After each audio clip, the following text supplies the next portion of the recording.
Thanks for joining us on this episode of Beyond the Bounce presented by ZTE. Joining me by phone right now, former NBA player, current member of the Charlotte Hornets team, Matt Carroll. Matt, welcome to the broadcast. Travis, glad to be here. Thanks for having me on. Absolutely. Now, you're a very accomplished player in your own right. Now you've made headway into the second part of your career, working with the Charlotte Hornets as a member of their ambassador team as well as their broadcast team. But let's dive back into those days in high school back in Pennsylvania when you were named two-time Mr. Basketball, an accomplishment that not even Kobe Bryant could achieve. What kind of coaching did you have growing up that allowed you to be so successful at an early age, and who do you attribute some of that success to? Well, I'm glad that you brought the Kobe thing up because people don't realize that. And I think when I talk about, getting the Play of the Year 2 years, junior and senior year, and Kobe only had it his senior year, I say that's always an argument up for debate. I think the only people that would debate that argument would probably be my mom and grandmother. I don't think my wife would be on my side. So, but, I think I was fortunate as a kid. I had a grandfather who coached high school basketball for 51 years and kind of grew up learning the game from him. And then also my dad had a big part. And then had a great high school coach in Philadelphia who helped me, on and off the court, but kind of really taught me the game of basketball also and maintained that relationship as a mentor, through college and through the pros. And then I think one of the biggest things that helped me when I was younger was I had a brother, Pat, who played basketball 2 years with me in high school, then played at the St. Joe's University back when they had the number one team in the country with Jameer Nelson, and you probably remember Delonte West, a couple guys who've been through there. So we had a chance to compete against each other and play the game through, childhood and then obviously in the pros, and he played over in Europe for about 6-7 seasons. Was actually in training camp with the Mavericks 1 year. So that's kind of how my childhood went and how I got introduced to the game of basketball. Well, and Matt, it was a unique upbringing, obviously, there to have your grandfather and your brother as part of your backbone and part of your team. But it also led to your opportunities at Notre Dame, and there under Coach Doherty and under Coach Bray, you became a top 10 all-time leading scorer in school history, second in three-point field goals made, and through that, you were able to parlay your successful high school and collegiate career into a pro career. But it wasn't exactly a direct line as you went undrafted coming out of college. Explain what emotions you experienced and what that process was like for you when basketball was such a major part of your life, and at the time, it didn't seem as though the NBA would be a given. Yeah, it was at times a difficult time. I think anybody in that situation, you grow up, you have success at every level. Coming out of Notre Dame, I thought I had a good chance of getting drafted. And the D-League at the time was different, obviously, than it is now, and didn't really quite understand what the opportunities were if I didn't get drafted and what was going to happen next. So I had some soul searching to do through that entire process. I could think back, getting ready for the draft. Someone well, Malcolm Farmer. We'd be in the gym, at Notre Dame at midnight shooting shots, and I'm dog tired, ready to finish, and Malcolm's saying, you got to get 100 more shots up. I'm like, come on, man, But we had some good times there, and he really helped my progress as a player. But when I was going through that process, I'll never forget my sister. When the draft was finished, I was a little upset, and she kind of looked at me. She was 10 years younger than me, and as honest as could be, she said, "Well, I think it's time you got to buy a laptop and get a real job." And she meant it too, But, I had a good supporting, family and a lot of people behind me, which enabled me to keep going and kind of chasing that dream. And so just to give you a little idea, I went to New York and tried out for the Knicks. I was in Summer League, went to training camp, and started almost every game in the preseason, played pretty well. That was back when Allen Houston was hurt. But because of contract situations and how the business of the NBA works, was cut the day before the season. And actually headed out west, decided to play somewhere in the ABA. I think it was like the Long Beach Jammers or somewhere like that. I don't even know where exactly it was. But was there for about 1 day, and then got a call from Portland, and was called up to the Trailblazers for a few months, and was cut the day before my contract would become guaranteed for the season. So I had to decide, all right, what's next?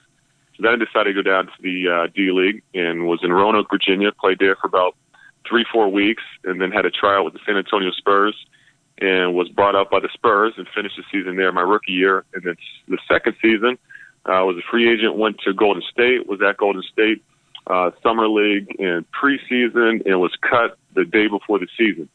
So then it was like, all right, what's next? So decided to enter back in the D-League, went back to Roanoke, Virginia, played there a half a season, had a pretty good season there, ended up getting MVP for that season. Then I was called up to Charlotte and finished the season in Charlotte the second year, then played another year, was there about 5 seasons. Then I was traded to Dallas, was in Dallas for, a season and a half, and then got traded back to Charlotte and was there for another couple of years, and then was traded to New Orleans, and that was my last stop. So in a nutshell, that's kind of how it all went. But going back to, your question, those days early on were tough, trying to figure out, are you good enough? Do I deserve to be here? Are you going to get the opportunity? But I thought the D-League prepared me and really helped me just gain the confidence that I was able to do it. Well, and Matt, your story is not too dissimilar from several success stories at the NBA level, be it J.J. Barea, Jeremy Lin, a young man that we're seeing kind of emerge into his own right now, and Hassan Whiteside. And certainly without the D-League, several of those opportunities may not have existed for you or for these other guys. So given that you do have this new platform, both in broadcasting and as an ambassador for an NBA team, what would you share with young players who potentially go undrafted or unnoticed coming out of college about the likelihood and the opportunities that are afforded to them through the D-League?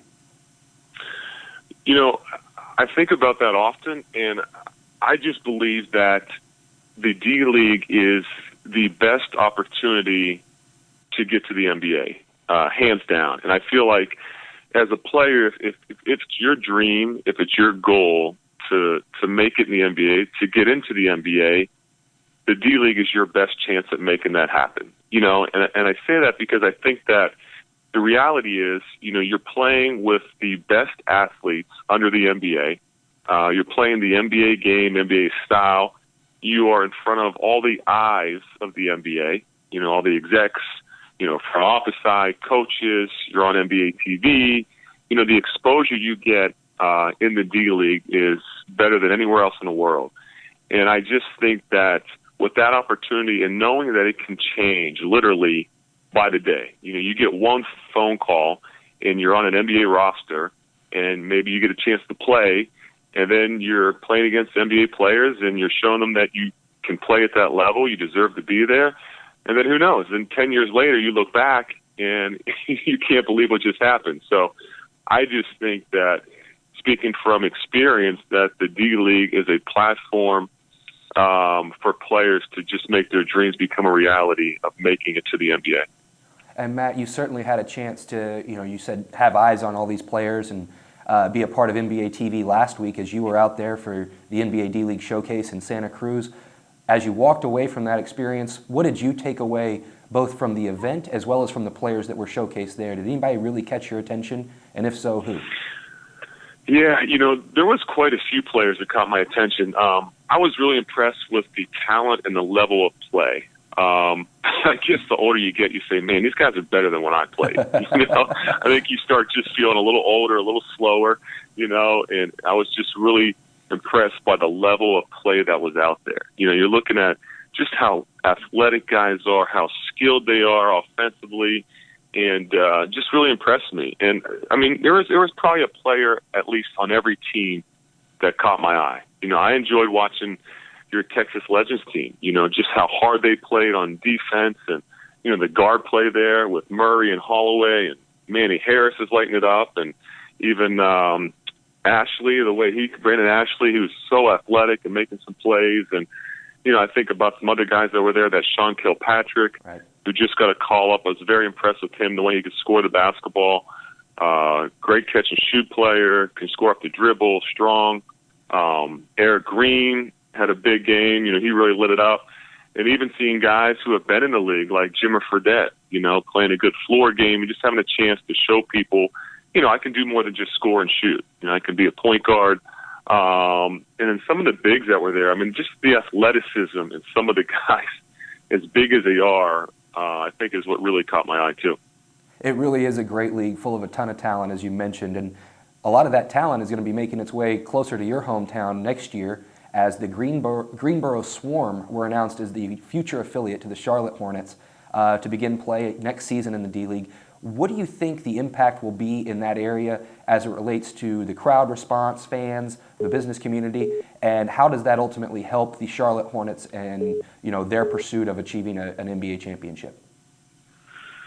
I think it's going to be huge for the Charlotte Hornets' entire organization. I think in Texas, you guys know best. I mean, you've done it, you've been doing it.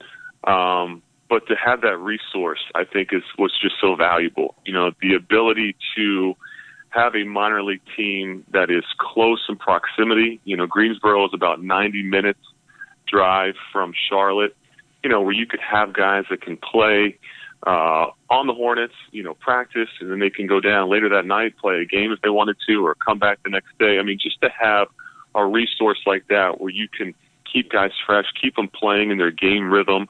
If you have young players that aren't playing a lot of minutes, they can go there, practice, play games, whatever it might be.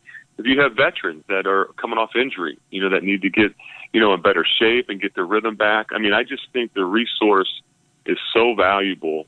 And like I said, you guys know better than anybody, but it's going to be really big, I think, for the Hornets organization for sure. I think the entire league is looking forward to the expansion, and certainly it just shows the growth and where the game is kind of evolving, and the relation between the NBA and the NBA D-League is just getting stronger by the season. Finally, just to kind of wrap things up here, Matt, I had a lot of people in the office, they wanted me to ask you, we need some Farmer fun facts. You mentioned his name earlier. He's our team president, Malcolm Farmer. He was also a classmate of yours and a guy who spent some time in the gym with you at Notre Dame. But give us a good, fun Farmer story if you got one. How much time do we have on this podcast? Hey, we can go for days. I think the first thing I remember about Malcolm is, one of the hardest working guys in the entire program at Notre Dame. It never got tired. I felt like he never slept. We'd be in the gym and, I'm shooting. I didn't miss a ton, but when I'm missing, he's running all over the place. I felt like he was in better shape than I was, but I would always laugh because his hair would never move. I think he's had the same haircut since he was like 5 years old. It was the part to the side. It never moved.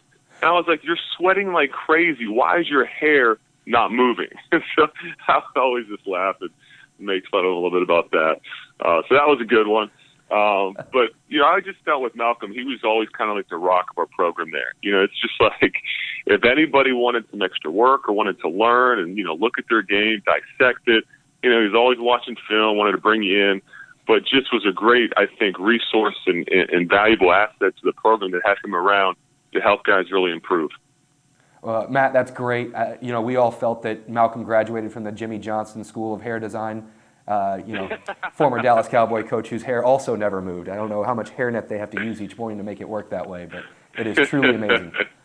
Well, Matt, thank you so much for your time. Definitely want to reach out to you in the future, maybe have you on a future podcast just to discuss kind of the growth in the Charlotte area in regards to the D-League, as well as maybe talking about our guy P.J. Hairston, former legend, now current Hornet, who made his way through North Carolina to the D-League and ultimately to the NBA as a first-round pick. But thank you for your time here today, and look forward to catching up again soon.